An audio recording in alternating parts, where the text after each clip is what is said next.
আসসালামু আলাইকুম এভরিওয়ান, সবাইকে আবারও স্বাগতম জানাচ্ছি নতুন আরও একটি রেসিপি ভিডিও দেখার জন্য।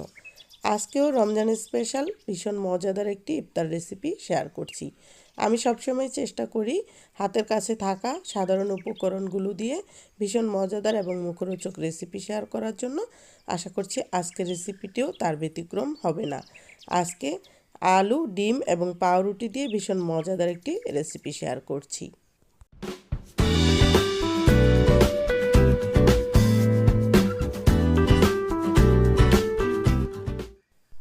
চলে এলাম মূল রেসিপিতে। এখানে আমি 250 গ্রাম আলুকে খোসা ছাড়িয়ে তারপর সেদ্ধ করে ঠান্ডা করে নিয়েছি। তো আলুগুলোকে একটা মিক্সিং বোলে নিয়ে তারপরে খুব ভালোভাবে ম্যাশ করে নিচ্ছি একটা ম্যাশার দিয়ে।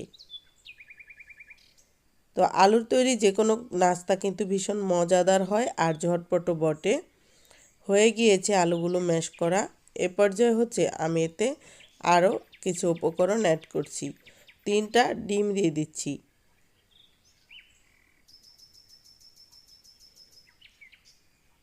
4 পিস পাউরুটি নিয়েছি। পাউরুটিগুলোকে ছোট ছোট পিস করে দিয়ে দিব সাথে।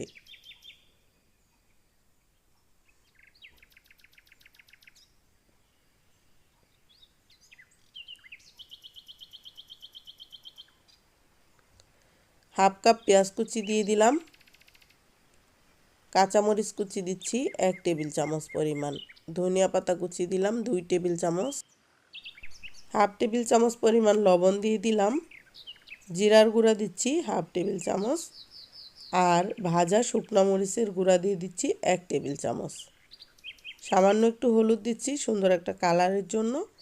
এরপর সব কিছু খুব ভালোভাবে মাখিয়ে নিব।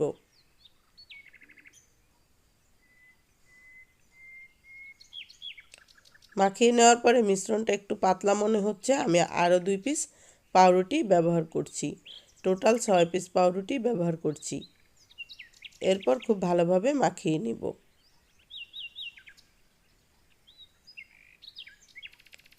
হাতে তেল মাখিয়ে নিয়ে তারপর আমি শেপ দিব। তো যে কোনো শেপে আপনারা তৈরি করতে পারেন। আমি লম্বা লম্বা করে রোলের মতো করে শেপ দিয়ে নিচ্ছি। আর হাতে তেল মাখিয়ে নিয়ে শেপ দিলে কিন্তু উপরের দিকটা অনেক বেশি মসৃণ হবে আর ভাজার সময় ফেটেও যাবে না। আর যেহেতু মিশ্রণটা একটু নরম টাইপের, সেই ক্ষেত্রে হাতে লেগেও যাবে না। সেজন্য অবশ্যই একটু তেল মাখিয়ে নেবেন হাতে।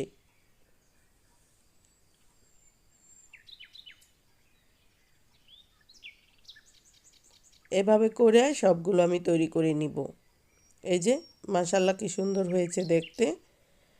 আর এখন আমি এগুলো ভেজে নিব। চুলায় প্যান বসিয়ে দিয়ে এখানে তেল দিয়ে দিচ্ছি। খুব বেশি তেল লাগবে না, 1 কাপের মতো তেল ব্যবহার করব।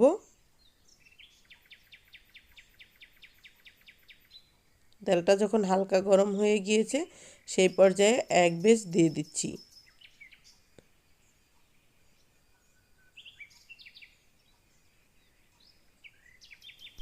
মাঝারি আঁচে 4 থেকে 5 মিনিট ফ্রাই করে নিব উল্টে পাল্টে, তাহলে কিন্তু আজকের রেসিপি কমপ্লিট হয়ে যাবে। এই যে দেখুন কতটা পারফেক্টলি হয়েছে, এতটুকু খুলে যাচ্ছে না।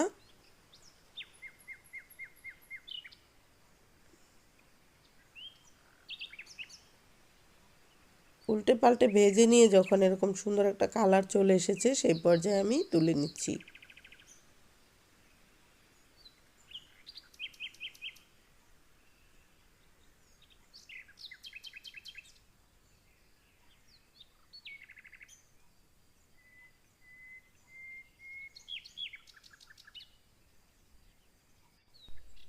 এই তো তৈরি হয়ে গেল ঝটপট ভীষণ মজাদার ইফতার রেসিপি। তো রমজান মাস ছাড়াও কিন্তু এই রেসিপিটা বিকেলের নাস্তায় কিংবা বাচ্চাদের টিফিনে রাখতে পারেন। একদম সহজেই তৈরি করে নিতে পারবেন। খেতে কিন্তু ভীষণ মজাদার। আশা করছি আজকের রেসিপিটি আপনাদের কাছে ভালো লেগেছে। আজকের মতো বিদায় নিব, পরবর্তী ভিডিও দেখার আমন্ত্রণ জানাচ্ছি। সবাই ভালো থাকবেন, সুস্থ থাকবেন। কিপ ওয়াচিং পপি আকবর। আল্লাহ হাফেজ।